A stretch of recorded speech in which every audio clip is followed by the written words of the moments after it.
Terima kasih bagi Anda yang telah bergabung dengan Berita Bali hari ini. Bagi Anda yang baru bergabung, berikut 3 berita utama yang kami sajikan untuk Anda.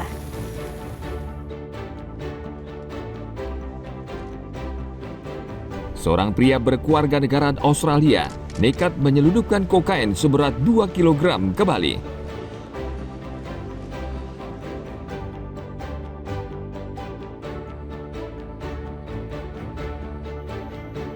Polres Bangli masih menyelidiki maraknya kasus penggalian kuburan di Kecamatan Susut.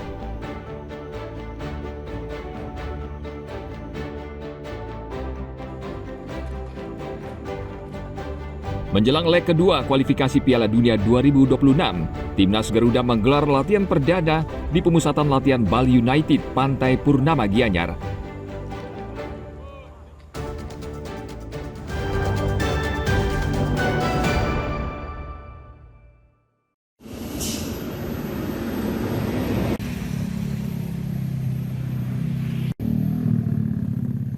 Untuk memastikan sistem penerimaan murid baru atau SPMB berjalan lancar, seluruh sekolah jenjang SMA di Kabupaten Bangli membuka layanan Posko SPMB. Posko ini akan memfasilitasi calon siswa baru yang masih kebingungan dengan aturan baru penerimaan siswa baru. Di SMA Negeri 1 Susut, sejak tanggal 5 Mei, Posko SPMB sudah melayani calon siswa yang ingin mendapatkan informasi. Saat ini banyak aturan baru dalam SPMB yang menggantikan sistem terdahulu. Hal ini membingungkan calon siswa mulai dari persyaratan domisili, penambahan jalur anak guru dan kepemimpinan, serta calon siswa wajib mendaftar di 3 sekolah sekaligus. Selain itu, Posko SPMB juga menyosialisasikan aturan baru melalui media sosial dengan membuat grup WA.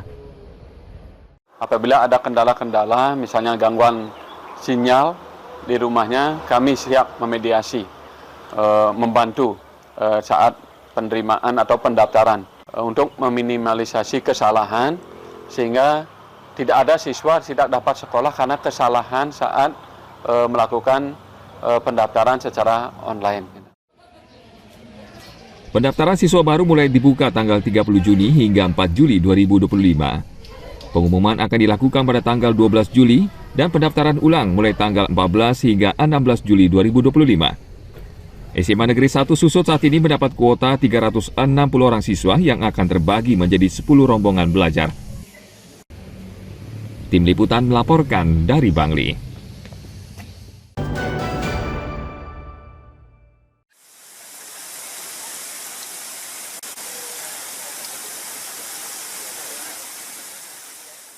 Kabupaten Tabanan selama ini dikenal sebagai lumbung padi, dan sektor pertanian ini menjadi roda penggerak perekonomian Tabanan. Sektor pertanian juga menjadi andalan pemerintah untuk mendukung program ketahanan pangan yang menjadi program utama pemerintahan sekarang. Untuk menyukseskan program ini, Bupati Tabanan Kombang Gede Sanjaya akan berkoordinasi dengan 2 kementerian, Kementerian Perdagangan dan Kementerian Pertanian. Khusus dengan Kementerian Perdagangan, pemerintah Kabupaten Tabanan akan berusaha menekan angka inflasi. Sedangkan Kementerian Pertanian, koordinasi terkait dengan meningkatkan kesejahteraan rakyat dan petani. Kementerian Perdagangan bagaimana menekan harga sehingga tidak terjadi inflasi. Tapi Kementerian Pertanian gimana meningkatkan kesejahteraan masyarakat dengan hasil yang bagus. Kalau harganya tinggi kan bagus kan, petani happy, telur harganya mahal, bunga-bunga semua, kan petani happy. Termasuk kemarin sempat cabai dan kelapa dasino pun kan sumringah petani kelapanya. Tapi satu pihak kan terlalu tinggi juga akan menjadi inflasi. Nah ini koordinasi antara Kementerian Perdagangan dan Pertanian, kita sinkronisasi sehingga petani happy juga inflasi tidak ada. Ini memang tugas kita bersama, ini harus menjadi kajian. Pemerintah pusat menganggarkan dana Rp144 triliun untuk program ketahanan pangan. Namun program ini bisa memicu laju inflasi antara 3 hingga 5% per tahun karena berbagai faktor seperti penimbunan stok pangan atau gagal panen. Untuk itu, pemerintah Kabupaten Tabanan berharap kerjasama dan koordinasi dengan Kementerian Perdagangan dan Pertanian akan memberikan keseimbangan antara kesejahteraan petani dan konsumen. Tim Liputan melaporkan dari Tabanan.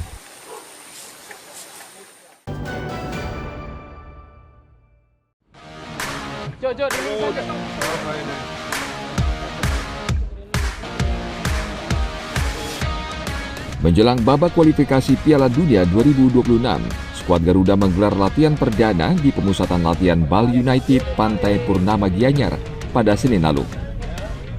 Pelatih skuad Garuda, Patrick Clifford, memanggil 32 pemain. Sebagian besar mereka sudah mulai berlatih. Sedangkan beberapa pemain seperti Kelvin Verdong, Kevin Dix, Martin Paes, Jay Itzes, Mes Hilgers akan segera menyusul ke Bali. Dalam latihan perdana, Clifford memberikan porsi latihan ringan seperti passing drill dan finishing. Sementara Stefano Lillipali, pemain paling senior di skuad Garuda, mengaku senang bisa kembali bergabung bersama timnas dan menikmati suasana kebersamaan dengan para pemain lainnya. Saya kamar sama Kelvin Verdong, tapi dia belum datang. Oke. Ada percakapan dengan Coach Patrick sebelum latihan hari ini setelah kemarin datang di Bali? Belum. Kita itu latihan perdana dan nikmati suasana, semua bagus. Saya sudah bilang fasilitas top di sini itu sangat bagus buat preparasi untuk pertandingan. Pak Nur, seperti apa sih adaptasi dengan timnas saat ini di bawah Coach Patrick? Ya, saya harus lihat karena ini latihan perdana hari ini. Ya kita lihat aja. Well, this is the first training that we do now. This is to get everything out, the tiredness of the players. This is to get each other to know each other a little bit more because they've been away a long time. Just to give the feeling back that we're going to do something important here in Indonesia. Well, mentality fantastic. Everybody wants to play. Everybody is eager to do fantastic things with the team. And well, now we're going to train. This is the first time that we are on the pitch.